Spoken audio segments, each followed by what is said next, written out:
naman tayo mga kababayan dito. Nung natapos na mga kababayan, syempre nag-uusap yung mga senador. Si Robin Padilla gigil na lumapit dun sa mga kasamahang senador niya at tila parang kinakabahan mga kababayan at hindi mapakali dahil nga, di ba kung titingnan nyo, nanumpa na itong si SP, Chis Escudero, na siya ang tatayong presiding officer mga kababayan dyan po sa magaganap na impeachment trial ni Sara Duterte. So ngayon, ito i-play po natin. Tingnan nyo ha. Tingnan nyo si Robin Padilla, hindi siya mapakali dito. Gagalaiti oh. Ang magbabasa majority. Ang magbabasa majority. Oo. Pero hanggang doon lang. Hanggang doon lang. Hanggang doon. Sabi dito Robin, galit na galit sa Senado, gustong manuntok kasi natuloy ang impeachment trial.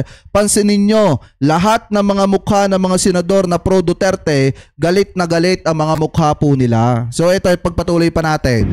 Wednesday, kasi may notice na yun eh. Pero sorry, Wednesday na yun. Yung mga gusto magpaalam sa protector eh. Wala na silang oras na Wednesday.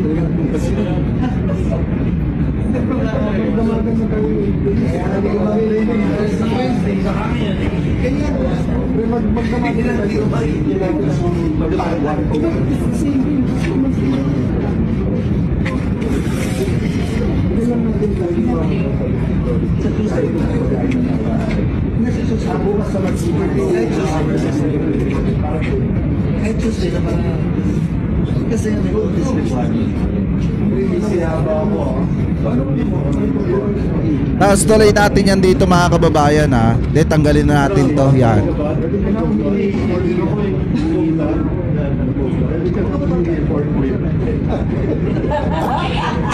Baka magulat nga ako mga kababayan kapag ka nagkaroon ng trial at nakita nila yung mga ebidensya. Baka nga si Bongo bumoto pa mga kababayan para ma-impeach etong si Sara.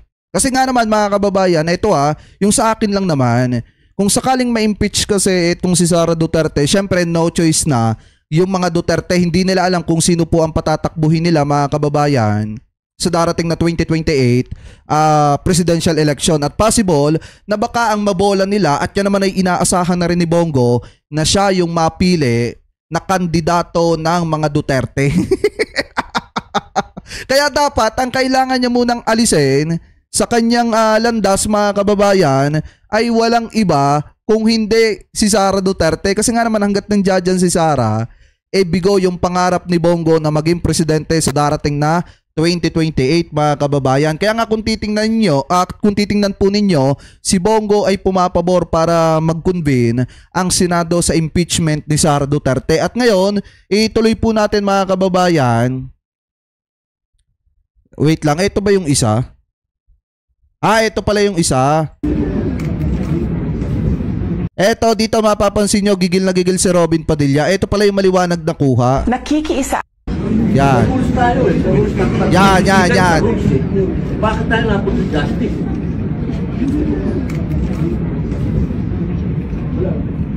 Pwede kung sa rules, ang magbabasa majority leader. Ang magbabasa majority. Tignan nyo pagkasugod ni Robin Padilla kina Chis Escudero, sinasabi niya, may rules tayo bakit napunta sa justice? Tapos umalis si Robin Padilla, pumunta doon sa kanyang abogado, nagpabulong ulit ng sasabihin. Bakit tayo napunta sa justice? Takbo ulit. Takbo sa abogado. Magbabasa majority leader. Ang magbabasa majority. Di ba? Senador ba yan? Senador ba yan Senador ba yan na ibinoto ng napakaraming Pilipino? Ipinipilit yung rules mga kababayan pero hindi alam yung mandato ng Senado na dapat ay sumusunod sa sinasabi ng konstitusyon. Yan, senador ba yan mga kababayan? Ipipilit yung rules. Tapos kikwestiyonin yung hustisya para sa pera ng mamamayang Pilipino. Tapos sabay takbo sa abogado dahil hindi na alam yung susunod na sasabihin. Isa lang ibig sabihin yan, Walang alam si Senator Robin Padilla kaya dapat mag-inhibit po siya bilang hukom kung sakali na magkaroon ng trial mga kababayan. Kasi nga naman, sa dinami-dami ng ginawa po nila na paghadlang dito sa impeachment trial ni Sara Duterte or possible na impeachment trial ni Sara Duterte, iisa lamang po ang binagsakan. Ito pong si SP Chis Escudero ay formal nang nanumpa bilang impeachment presiding officer mga kababayan at siya po ang tatayo na presiding officer dyan po sa impeachment trial ni Sara Duterte. Isa lang ibig sabihin niyan, pag nanumpa si Chis Escudero, tuloy ang impeachment trial kay Sara Duterte at wala nang makakapigil nun. Formal na pong nanumpa si Senate President Chis Escudero bilang impeachment presiding officer. Pero bago mangyari yan, ilang oras pang nagdebate ang mga senador kung dapat na silang mag-convene bilang impeachment court. Nasa frontline ng balitang yan, si Camille Samonte. I, Francis Chis G. Escudero, solemnly swear that in all things appertaining to that in all things appertaining to the trial of the impeachment of the trial of the impeachment of Siguro habang pinapanood ni Robin Padilla to kahapon kasi naandya dyan siya eh. Siguro habang pinapanood ni Robin Padilla, masamang-masama yung loob nila. Kasi wala silang nagawa eh. Wala silang nagawa yung mga taga-suporta ni Digong na mga senador, wala silang nagawa para pigilan ang tadhana na ma-impeach etong si Sara or sumalang sa impeachment trial. Kasi biruin nyo mga kababayan na lahat na lang ginawa ng kampo ni Sara para pigilan na mangyari yung impeachment trial ni Sara pero wala silang magawa. Sa huli, eto, nanumpa na etong si SP Chis Escudero bilang presiding officer ng impeachment ni Sara. of Vice President Sara Zimmerman Duterte, Vice President Sara Zimmerman Duterte, now pending. now pending. I will do impartial justice I will do impartial justice according to the Constitution according to the Constitution and laws of the Philippines. and laws of the Philippines. So help me God. So help me God. Sa hinahaba-haba ng diskusyon sa Senado, tuluyan nang nanumpa bilang impeachment presiding officer si Senate President Chis Escudero. Inaasahang manunumpa na rin ang lahat ng senador bilang senator judge. Sabi dito ni Kapiter, ibabasura din yan, asa pa kayo. Wala na nga kaming pakialam kung ibasura yan, kung i-acquit nila si Sara or hindi. Ang gusto naming malaman dyan, yung sinasabing bank account na pinapasukan ng drug money. Yun yung gusto naming malaman dyan. At ang isa pa dyan, ang gusto naming malaman dyan kung saan napunta yung pera ng mamamayang Pilipino at kung sino ba talaga ang nasa sa likod ni Mary Grace Piatos. At yan ay possible na lumabas lahat-lahat kung sakaling matuloy mga kababayan itong impeachment trial ni Sara Duterte. Sa totoo lang wala na akong pakialam sa kung anuman ang kahantungan na itong impeachment trial ni Sara Duterte. Ang gusto ko lang makita dyan yung bank account na sinasabi. Jess. After the oath-taking of the senator judges, the court will be constituted but not convened yet, Mr. President. Thank you, Mr. President. Duly noted. Sa panunumpa ni Escudero, nagtapos ang motion ni Senate Minority Leader Coco Pimentel na mag-convene na ang Senado para sa impeachment ni Vice President Sara Duterte. I most respectfully move, number one, that our legislative business be suspended. Number two, that we already convene as the impeachment court at this very moment. Hindi man nakapag-convene na pausad ng minority kahit papaano ang impeachment. Nagkampi sina Pimentel at Senator Risa Hontiveros. Pareho nilang iginiit ang salitang forthwith na nakasulat sa 1987 Constitution. Kung mahirap intindihin ang utos, sa sino mang tapat ang intensyong sundin ito. Tama! Ang paglilitis ay dapat agarang simulan, nang walang pag-iwas o iba pang pagpapaliban. According to the Merriam-Webster Online Dictionary, forthwith means without any delay or without interval of time. The Filipino translation for forthwith is agad, madali, bigla, dagli o kara-karaka. Sa Senator Alan Peter Cayetano naman, kinwestiyon ang definisyon ng forthwith. Disagree na sa Tagalog agad-agad ang forthwith ha. Ang forthwith yung ibig sabihin nun sa Tagalog is yan na yung susunod, yan na yung gagawin mo. Oo, immediate yung agad-agad. Hindi ako expert sa... Hindi, yung mismong sumulat na nga ng forthwith ang nagsabi mga kababayan na kailangan simulan na. kung sakaling dumating man sa Senado yung article of impeachment, dapat simula na sa lalo't madaling panahon, agad-agad sa madalit salita. Linguistics, pero medyo hindi agad ang Tagalog. Forthwith. Sina Senator Ronald Bato de la Rosa at Robin Hood Padilla sumuporta kay Senate President Chis Escudero. Hindi raw masasabing dine-delay ang impeachment. 1 month ago pa, pinagawan muna kami ng robe, Mr. President. Kasi excited na tayo na sumuot ng robe para to form the impeachment court. Hindi po ako abogado. Ako po ay madalas akusado. Ako po ay ex-convict. Kaya ako po ay sanay sa korte. Kailangan dumaan po tayo sa due process. Hindi po tayo pwedeng palundag-lundag. Sa gitna ng ilang oras ng debate, namagitan na si Senator Raffy Tulfo at nagmungkahing idaan na lang yan sa botohan. Nalata ko kanina pa tayo back and forth, para nag-aaway na tayo dito. To solve the impasse siguro, we'll have to put it in a vote whether to convene today or tomorrow. Somehow we have to convene come what may. Tama! Magbutuhan na lang tayo para matapos na. Nagkaroon din ng pagkakataong sumagot sa Senate President Escudero at ang sinisisi niya, Kamara. Immediately nga ng House, hindi yun ang interpretasyon. Ito tayo ganyan. If the prosecutors themselves, the complainants themselves were not that interested and sat on these complaints for over 2 months, tayo bigla ngayon, mamadaliin nila habang nagpabanjing-banjing sila. Sabi dito, ang may akda ng batas sa saligang batas na forthwith to proceed trial. Kaya nga, di ba mismong nagsalita na nga yun Nang mahigit 2 buwan sa mababang kapulungan.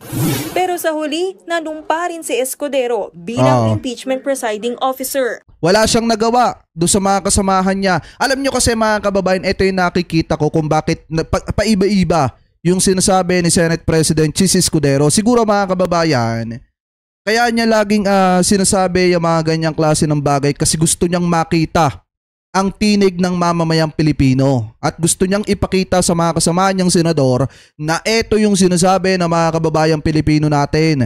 Dapat umpisahan na ang impeachment trial at gusto ng taong bayan na magkaroon ng impeachment. Siguro mga kababayan, kaya paiba-iba yung sinasabi niya, kinakapa niya yung pulso ng mamamayang Pilipino at ngayon nakita nila na ang taong bayan ay interesado sa impeachment ni Sara Duterte. Kaya ngayon, sa dinami-dami ng mga pakulo na ginagawa nila, sa huli, nanumpa pa rin bilang presiding officer etong si Senate President Chis Escudero sa impeachment ni Sara Duterte, about sa impeachment nitong si Sara Duterte. Ano po ngayon, ipagpatuloy pa natin. Pero mananatili pa rin sa June 11 ang pag-convene ng Senado bilang impeachment court. Nagbabalita mula sa Frontline, Camille Samonte, News 5. So ngayon, ituloy po natin yan mga kababayan dito sa last topic natin. About po mga kababayan, dito sa komento daw ni PBBM about po sa impeachment nitong si Sara Duterte. Kasi nga naman, ayon daw po sa presidente, pwede mga kababayan na tumawid sa 20th Congress, ito pong impeachment nitong si Sara Duterte. Taliwas po naman mga kababayan sa sinasabi ni Tolentino at nung iba pa na anti-impeachment na hindi na daw po pwede na tumawid sa 20th Congress ito pong impeachment ni Sara. So ngayon pakinggan po natin itong nakita nating balita galing po sa DZMM Teleradyo. Ano po sabi po dito? Marcos, BP Duterte impeachment trial should proceed under 20th Congress mga kababayan. So ito i-play po natin. Iniwala naman si Pangulong Marcos na dapat tumawid sa susunod na Kongreso ang proseso ng impeachment ni Vice President Sara Duterte. Balita mula sa Malacanang, hatid ni Radyo Patrol Christian Yosores. Christian! Pakinggan nyo mabuti ito mga kababayan ha. Yes, para kay Pangulong Marcos, dapat tumawid sa 20th Congress ang impeachment trial ni Vice President Sara Duterte dahil posibleng hindi matapos ng mga senador ang paglilitis bago magsara ang kasalukuyang Kongreso. Sa ambush interview, sinabi ng Pangulo na dati na ring tumayo bilang Senator Judge na kahit pa simula ng mga mababatas ang paglilitis ngayon ay walang kasiguraduhang matatapos ang trial bago pumasok ang mga bagong hanay ng mga senador. Ito ng Pangulo. Kaya nga mga kababayan kung sakaling umpisahan po nila yan ngayon, hindi po nila matatapos basta-basta yan. Kaya ano po ang gagawin? kakailanganin talagang tumawid niyan sa 20th Congress. Parang kaso po kasi yan mga kababayan, pakitama na lamang po ko kung ako po ay mali. Kasi ito yung tingin ko dyan, parang kaso po yan na kahit magpalit ng judge, magpapatuloy pa rin mga kababayan ng paglilitis dyan po sa kaso na yan. Hindi naman po yan mga kababayan katulad ng mga panukalang batas na kailangan talaga na matapos mga kababayan, maisabatas bago matapos ang 19th Congress. Ito po kasi ay impeachment trial na kung saan mga kababayan, dapat talagang magtuloy-tuloy at dapat po talagang tumawid sa 20th Congress kasi nga parang kaso po ito na kahit magpalit ng judge, magtutuloy-tuloy pa rin ang paglilitis. Yan po yung pagkakaintindi ko. Pakitama na lamang po ko kung ako po ay mali. Harap ng mga kwestiyon at debate kung maaari bang ituloy ng susunod na Kongreso ang paglilitis kay VP Sara. It is very clear that it will. Because there's no way that even if they start the trial now, that they will finish it before the new senators come in. So, diba? Well, again, the senators will decide. Maliwanag naman si Robin ng presidente kasi si PBBM mga kababayan bago naging presidente yan, naging naging judge din yan mga kababayan noong nagkaroon ng impeachment trial about dun kay Corona. Alam nyo yan. Naging hukom din mga kababayan si PBBM diyan po sa Senado at may karanasan na po yan patungkol mga kababayan doon po sa impeachment, sa issue ng impeachment, sa trial. Kaya alam ng presidente mga kababayan na pwedeng tumawid yan sa 20th Congress. Ano po ngayon, ipagpatuloy pa natin. Samantala, Jeff, muling binigyang diin ng Pangulo na ipauubaya nila sa Senado ang pagtalakay ng impeachment at hindi makikialam sa nasabing proseso. Well, this is really a function of the Senate right now, so we leave it to them. We're watching, of course, what the Senate President Chis Escudero is doing to try to make it as a peaceful a transition as possible from this Congress to the next. So. At yan ang mga balitang kumpirmado. Sigurado, ito ang Radyo Patrol. Cristian Yosores, EZMM. Ayan mga kababayan, ngayon nakita nyo na kung gaano talaga mga kababayan, ayaw ko man sabihing inutil or walang ginagawa, walang alam, etong si Senator Robin Padilla dyan po sa Senado. Saan ka ba naman nagkatala?